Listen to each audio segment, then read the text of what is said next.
Welcome to Our Girl Relationships. On this channel, we talk about problems people face in their day-to-day lives. Let's start with the video. I have been married for 2 years now.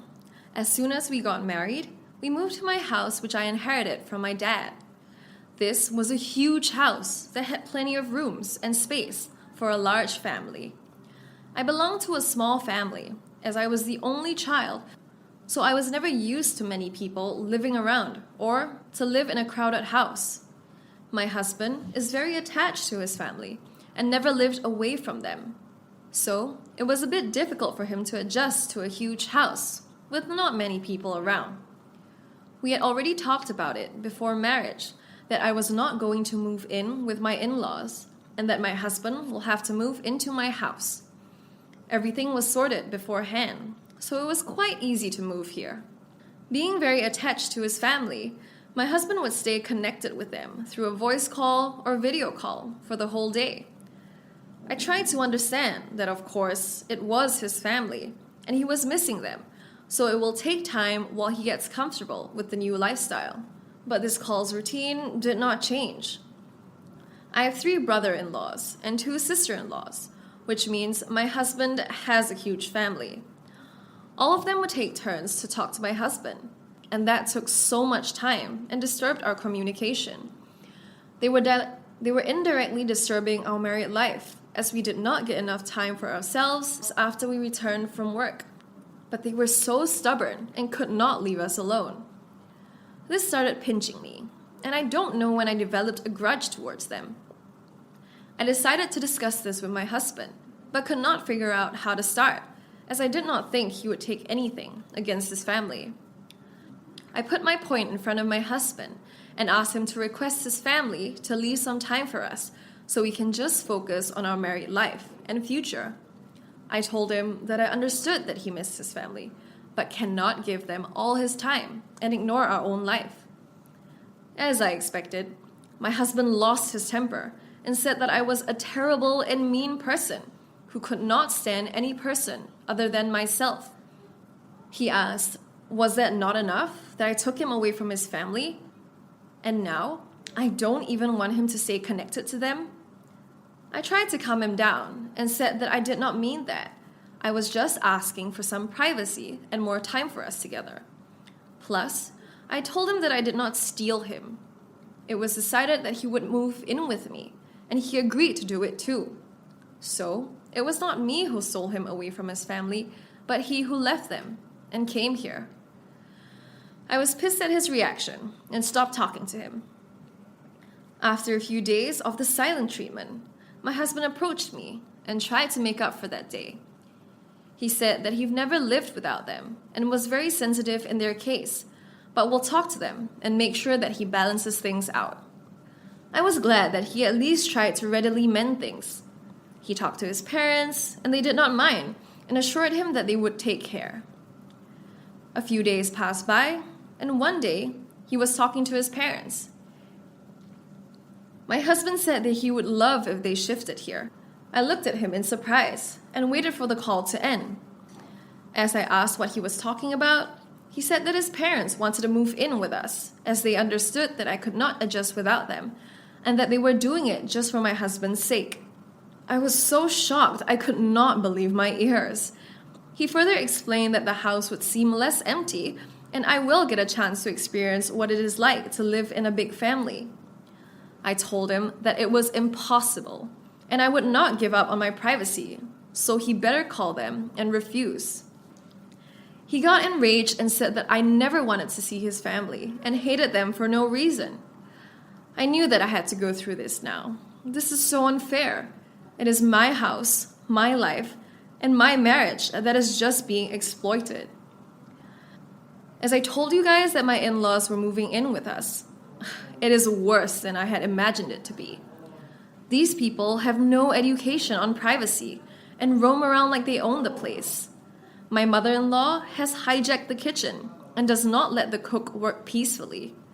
I have argued several times with her, but she says that the cook is not up to the mark, and that is why his son, my husband, looks weak. My brother-in-law's kids are the wildest human beings.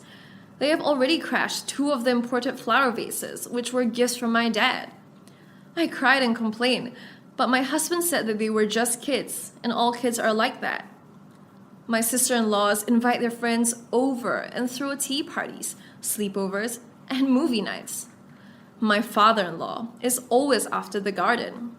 This is a nightmare, guys. These people are just uncontrollable and unstoppable and cannot be argued with. If I try to say anything or object, they involve my husband, and things get worse. I told my husband that they had to leave the house, or I will have to act like I do not want to. My husband calls me mean and selfish, and told me that I'd better marry an orphan, so I never had to deal with his family. The maids and servants are exhausted. They cannot carry on their work properly, as everyone here enjoys interfering.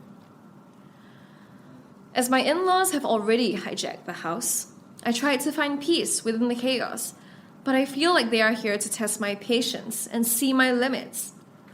One fine day, while having tea in the garden, the whole family was around the table when my father-in-law said that if I was the perfect daughter-in-law, I would have gifted this house to them. I was shocked, but replied that if that is what it takes to be a perfect daughter-in-law, let me be imperfect. My husband stared at me, but I brushed it off.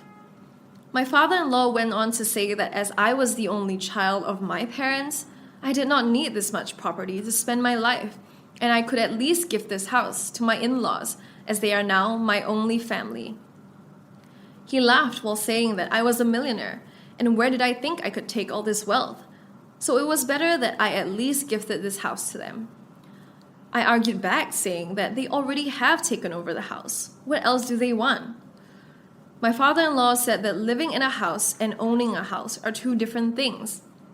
I replied, what about going outside, working hard, and building your own house? This made my husband furious, and he asked me to shut up. I snapped at him and said, let me speak, because I was done with it.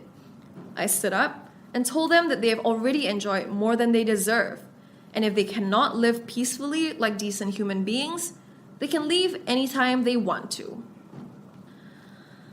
After that face-to-face encounter, my in-laws created a whole new drama. All of them cried and told my husband that they were never treated like that before. My husband is not talking to me, and I do not want to deal with that kid anymore. This man cannot utter even a word in front of them, no matter what they keep on saying. This is it. If he wants to leave with them, he may just go. My mother-in-law cried and yelled so many times since then, and says that I hated her since day one. I have asked them to leave as soon as possible and to go back to their own house.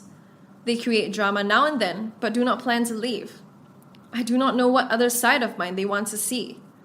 My husband has clearly announced that he will not stay in this house if there is no space for his family. I have told him that he can do whatever suits him and may leave with his family. But I think his family is reluctant and wants me to reconsider, but I am wholly done. I have decided that I will give them a deadline and then throw their things out, and then kick them out of the house. I cannot act dumb anymore and let them keep up with this. I was so nice and well-behaved at the start, but they never deserved it, and now they have to see how evil I am. I felt like a bank that was constantly being exploited. My father earned that house with his hard work. We've put all our efforts into this house, and they just want to cash it. Such a greedy and dumb family. The whole family is the a-hole, and every single one of them sucks here. If you guys wanted to keep your son with you forever, you could simply not let him marry. Also, if the husband was so attached to his family, he should have not married and agreed to move in with you. He is so dumb that he cannot even speak for himself or his wife, and keeps on agreeing on the shittiest things. How can he allow his family in his wife's house too, without asking her or even informing her? Then, his family comes and hijacks the house as if they have never seen one and are coming straight from the jungle. They enjoyed much more than they ever deserved. If they were a bit considerate, they would have been thankful and moved by the time you pushed them, but they chose to push you off your limits and see what you were capable of. Even now, they can respectfully leave the house and go back before you threw them out. Not the a-hole, but why do you seem like a spoiled brat who cannot see anyone else but yourself? From the very start, you're just crying for your privacy, your time, your married life, and act like you care for your husband. Why could you not see how attached your husband was to his family before they got married?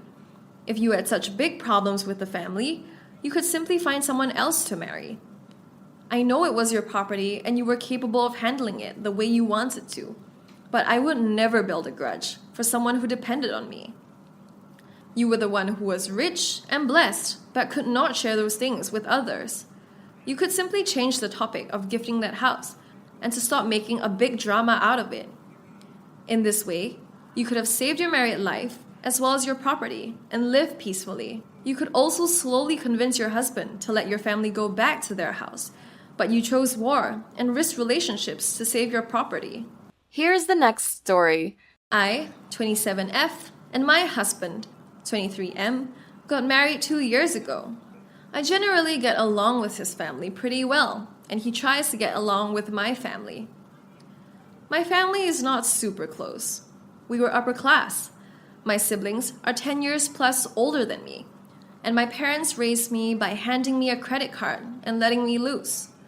My parents divorced when I was in high school, and they got better after that, and we actually formed a relationship. I love my parents, but it is like I am an only child with siblings. I have no attachment to my siblings at all. We get together every Christmas, and maybe Thanksgiving. That's the most I see of my family. My husband's family is the exact opposite. They are super close. He was raised where his family got together for everything. Extended family, grandparents, great aunts and uncles, all of the kids, and so on. Every minor holiday, every birthday, everything. It was a big shock going in. It took about a year of dating before I got comfortable around his family. One of his cousins said I came off stuck up because I wore nice clothes and didn't talk much.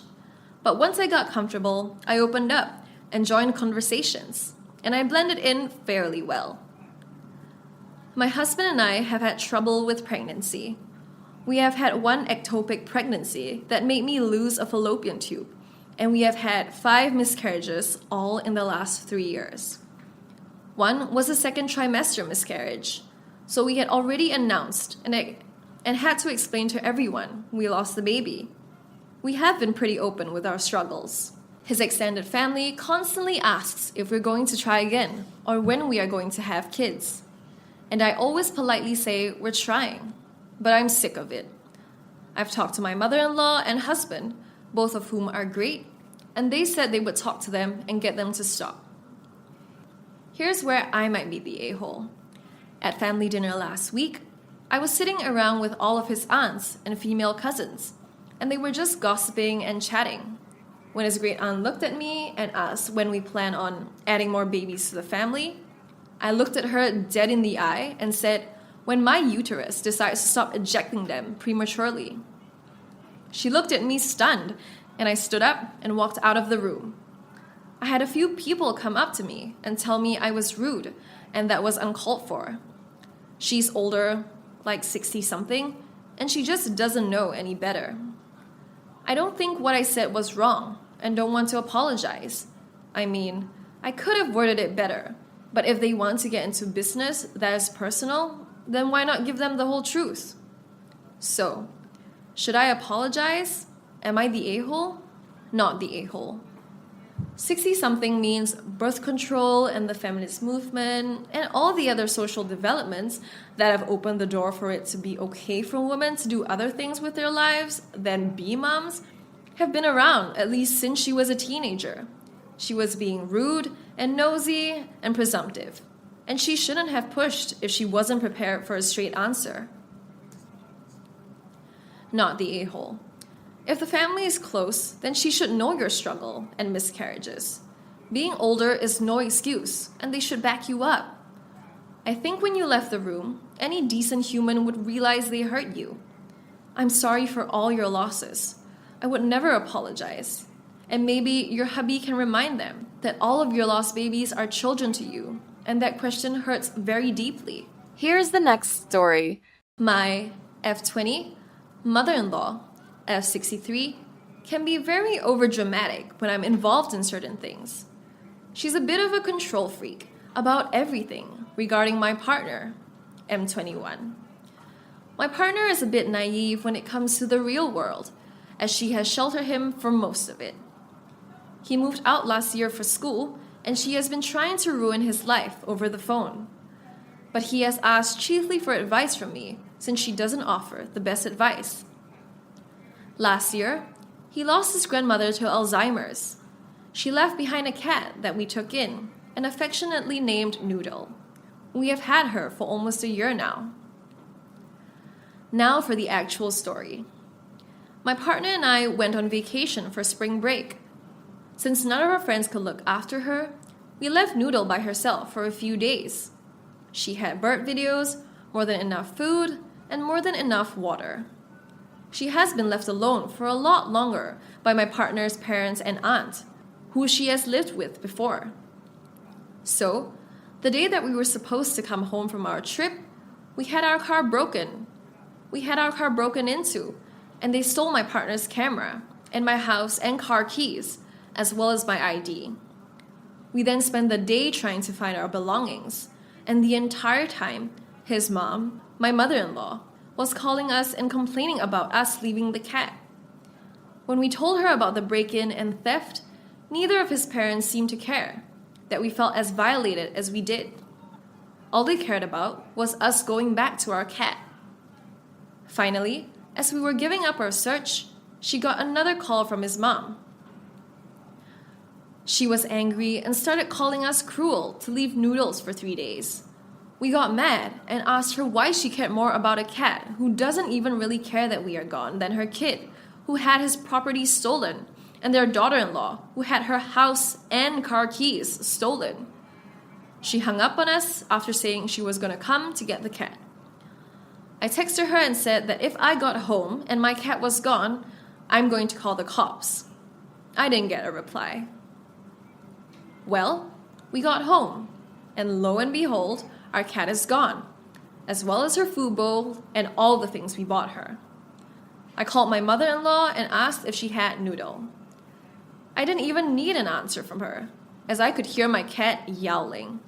I told her that if she didn't bring her back, I would call the cops. She hung up on me. Well, I called the cops. They went to her house and got my cat back, as well as charged her with theft. I'm getting messages from his family saying I took it too far and that I should have just gone and gotten the cat. But I know this woman. She would have called the cops on me if I had gone to her house. But the reason I may be the a-hole is that she might face jail time if I press charges, and she suffers from mental illness. Everyone sucks here. You say you leave your cat alone for longer than 3 days with no one to watch her, when you could just hire a professional or bring her to a cat boarding facility where she will be cared for. Leaving an animal alone with no one to check up or care for is just negligent.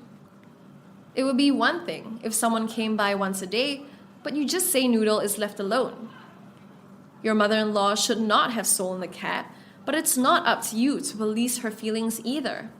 She's allowed to care about the welfare of a sentient animal over stolen, non-sentient stuff. Change your locks and keys so your mother-in-law can't just come into your house, but also take better care of your cat.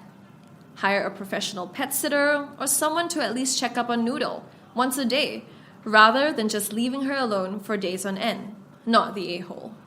Lawfully speaking, the cat is your property. So what she did was enter your home without permission, and she stole your cat. She is in the wrong, and if you would make a complaint against her, she would be prosecuted. That aside, emotionally, pets are not property. But you are in the wrong to think a cat can be alone for 3 days, especially if she is a single cat. Cats become extremely stressed if there is no one around. While we don't see it when we're coming home, they still feel it. I have a pet cam for 2 of my cats, and you see stress in their behavior when I'm away for a night. We misjudge cats' behavior a lot, but they are social animals.